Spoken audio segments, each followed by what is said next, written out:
Welcome viewers to this series of lectures around the theme forests, development and sustainability. This is part 8 of this lecture that we are talking about.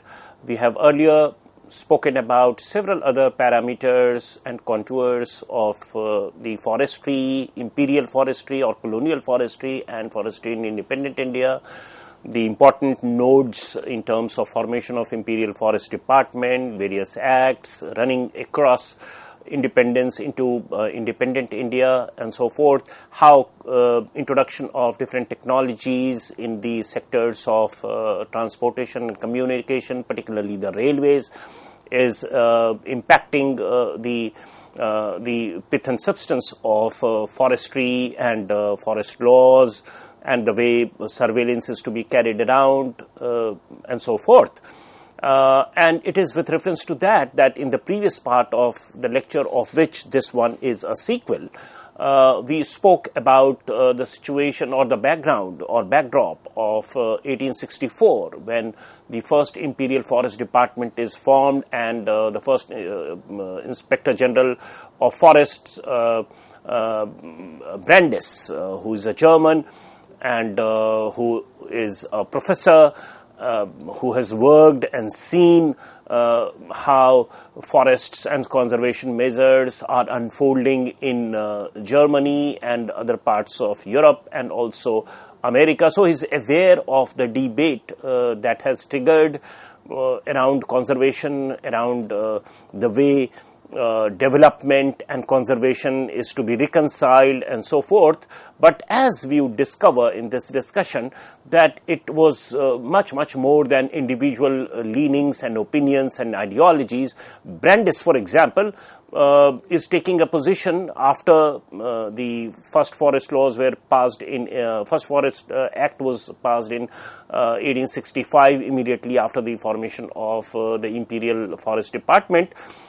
He personally is taking this position where the state should own the forests, so all legislative measures are to be undertaken to facilitate the state to exercise monopoly control over forests in terms of the usage of forest resources and so forth. And he is taking a position which is like continuation of the traditional ways and means by which village communities had been using the forest resources. So he is some kind of a, you can say, precursor to what subsequently Mahatma Gandhi started talking about in terms of his developmental paradigm, say in the 1920s, 30s and 40s in India.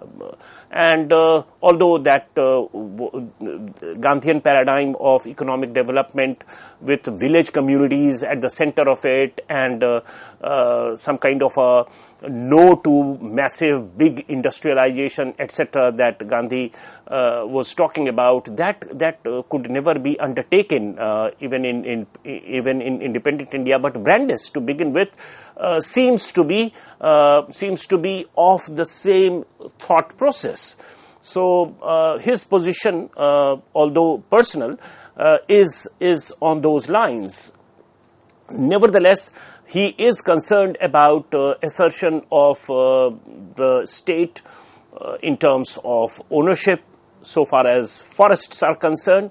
So the 1878 Act that comes into being as a result of a lot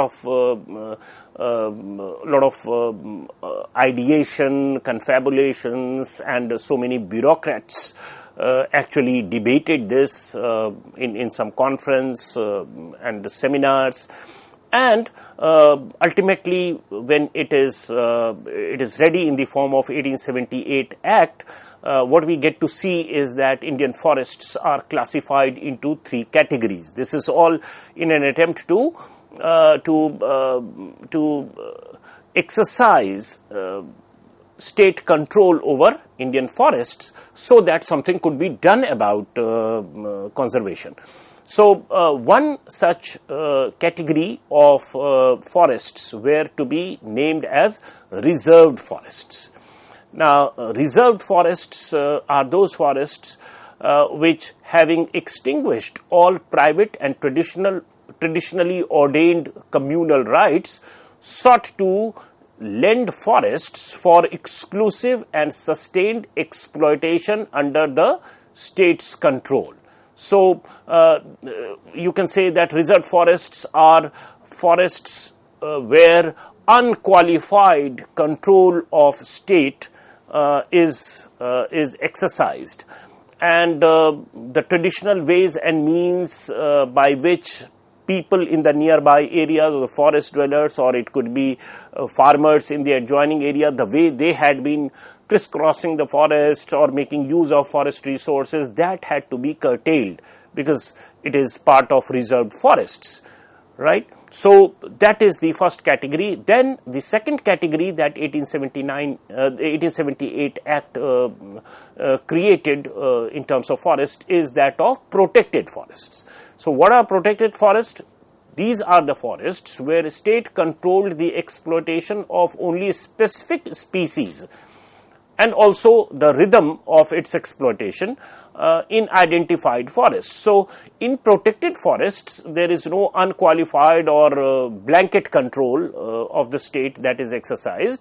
What it forbids, what the state forbids is exploitation of specific species of plants that are critical to the commercial requirements, or which the states have to supply because developmental work had to be undertaken, railway lines had to be laid, and so forth.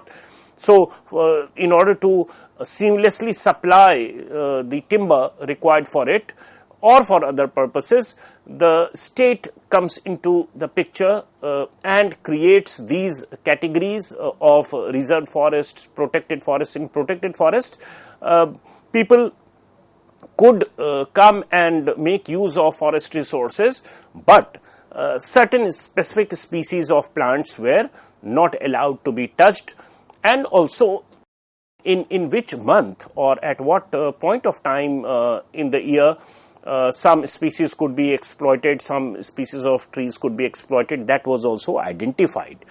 So that is what we have as protected forests. And then the third category that 1878 Forest Act created is that of village forests. Now, for village forests, of course, the option of state regulation was not exercised for greater part of the land. Now, village forest was also supposed to be attended to in a particular way under the eyes of the state, but somehow it could never be operationalized. So, state is not regulating village forests in any way, although a separate category of village forests was created as a consequence of 1878 Forest Act. Now, we would see maybe that this lackadaisical approach towards not regulating village forests and letting it be the way it was, or state is almost withdrawn from this segment of forests, maybe that it also had a lot to do with the lukewarm response that Gandhian paradigm of development, economic development, received on the eve of Indian independence, or even in decades before that. Because had it been attended to in certain ways, it could have appeared to be more orderly, and that organic connect which supposedly was not to be tampered with in the case of village forests that existed between the village dwellers and the forests nearby. So it could have appeared to people as more luring an option, but it was never exercised. So these regulations, the option existed for the state to regulate village forests, but it was never exercised by the state. Also, through the 1878 Forest Act, the Forest Administration greatly enhanced its punitive powers over transgressions of extraction or transit of forest produce. So, alongside it does not stop merely at owning the forests in legal sense.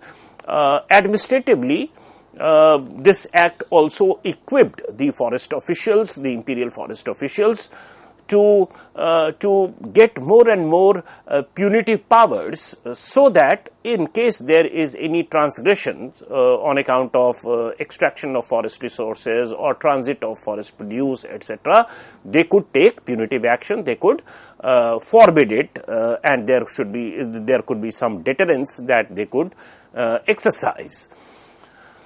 Also, the word scientific forestry comes into picture. Scientific forestry is projected as some kind of a panacea for conservation, and subsequently in the other part of the lecture or in subsequent lectures we will try and see how not truly scientific it perhaps was.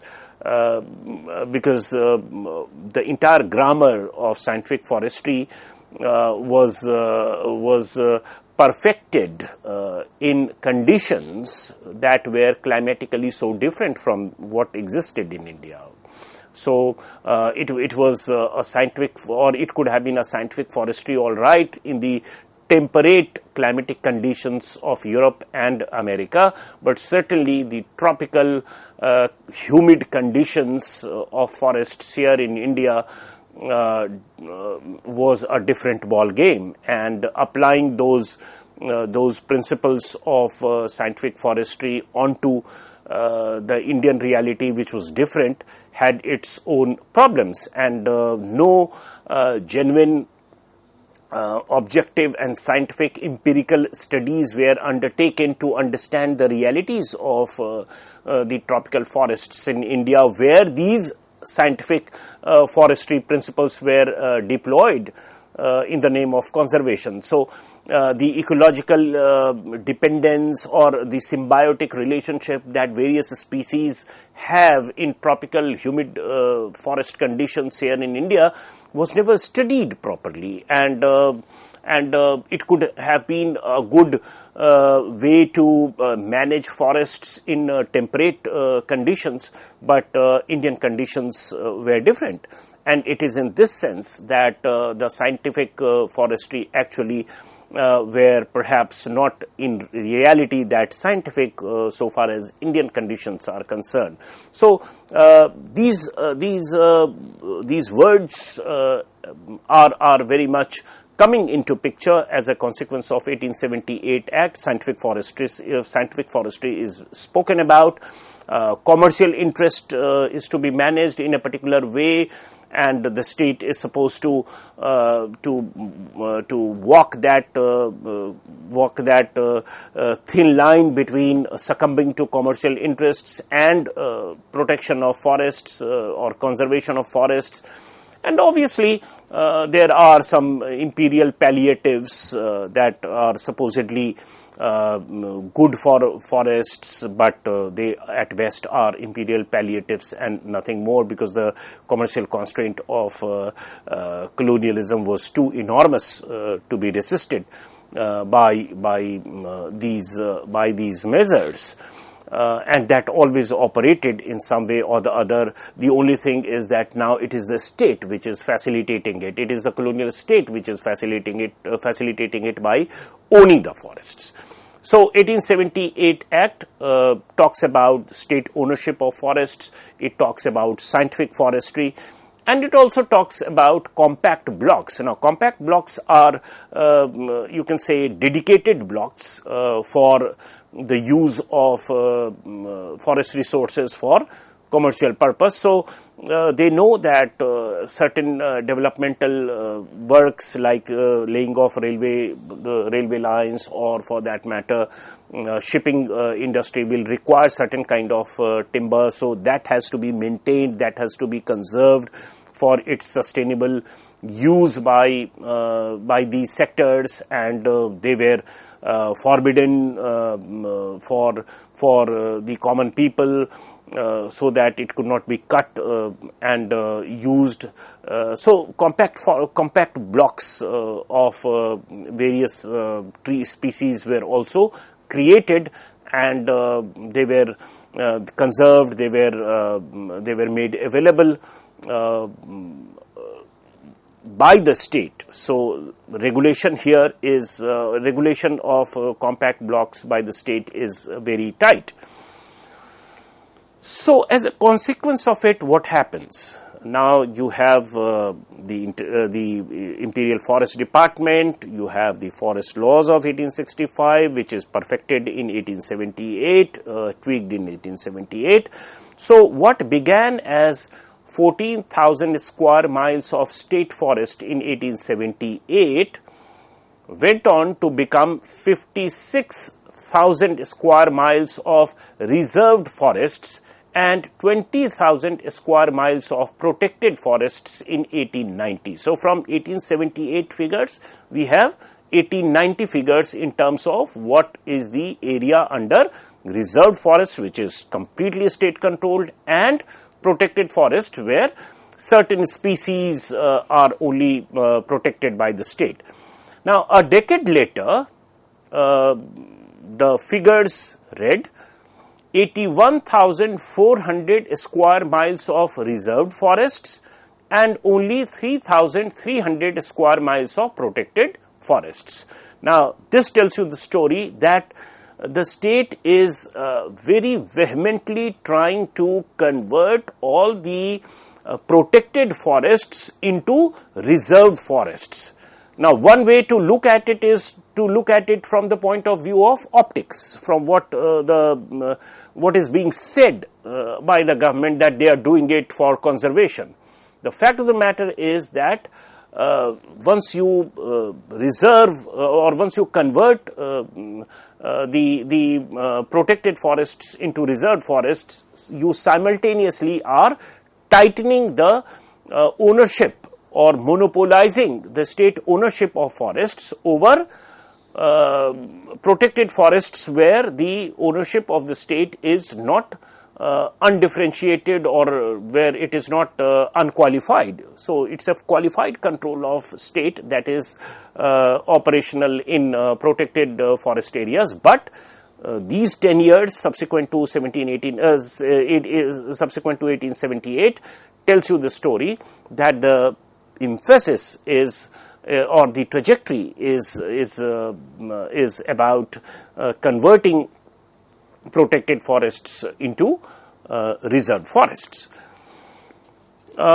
Even the social nature of traditional means and ways in which these forests were used was broken into individualized family of right holders. So what is happening is that there was something social about forestry. Traditionally, the man-forest relationship was very social in nature. It was some kind of a communal engagement with forest resources that was in operation traditionally. Now, as a result of this emphasis on ownership, legislation, laws, administrative measures, what it is leading to is that the social element, the social face of this interaction between man and forests is being pulverized. And what is emerging is individualized ownership, and this individualized ownership is given to certain families or persons as right holders. So it is not given to a community. Now, traditionally, it was not a legal matter; it was matter of tradition, and it was some kind of a traditionally bestowed idea of using forests in a particular way, and that continued. Now this thing is ruptured, the social element of this engagement is robbed off, and it is broken into individualized right holders, and these right holders are nothing but family heads. So it is this atomization of ownership that is being created as a consequence of this. So what it does, it evidently ruptures the organic nature of human-forest relationship, which had traditionally been embedded with several environmentally prudent practices. And this we have alluded to earlier. And what are these environmentally prudent practices? For example, not felling particular species of trees or even animals during their reproductive seasons. Similarly, there were sacred groves that were maintained by the traditional communities without any legal provision as such, but they were sacred. That itself was it worked as some kind of a restraint in terms of indiscriminate use of its resources. So these traditional mechanisms and practices were very much there, which took care of the issue of sustainability of forest resources. So they are using it for say making furniture, domestic purposes, or even for fuel, household fuel, etc.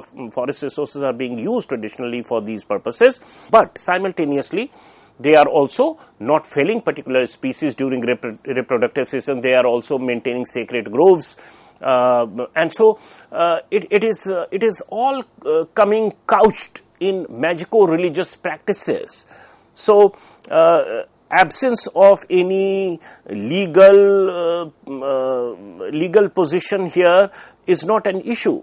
Magico-religious principles of what is prohibited, what is forbidden, and what could be practiced during a certain period during the year or certain months, and what could not be done during certain months, what should not be done during certain months. That itself worked as some kind of a restraint. That also is managing. That also is determining the human-forest relationship, leading to sustainability of forest resources. So that thing is also gone with the emergence of individualized ownership or individualized right holders.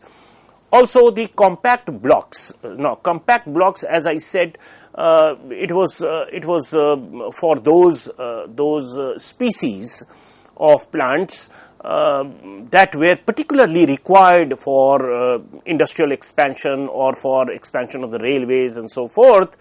And therefore, now that the state is having total control over at least the reserved forests, they could start the monoculture of a particular species. So they could grow certain plants and trees that were required in bulk for industrial purpose or for railway purpose or for other commercial purpose.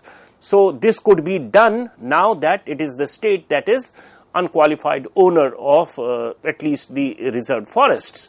So web of interdependence of a species typifying tropical forests was overlooked to foist a temperate climatic forestry technique onto Indian conditions, and this is precisely what I just spoke to you about, that in this effort to start monoculture to cater to the industrial demand in the name of scientific forestry, as if by doing this the industrial needs can be taken care of without destroying forest cover and so forth.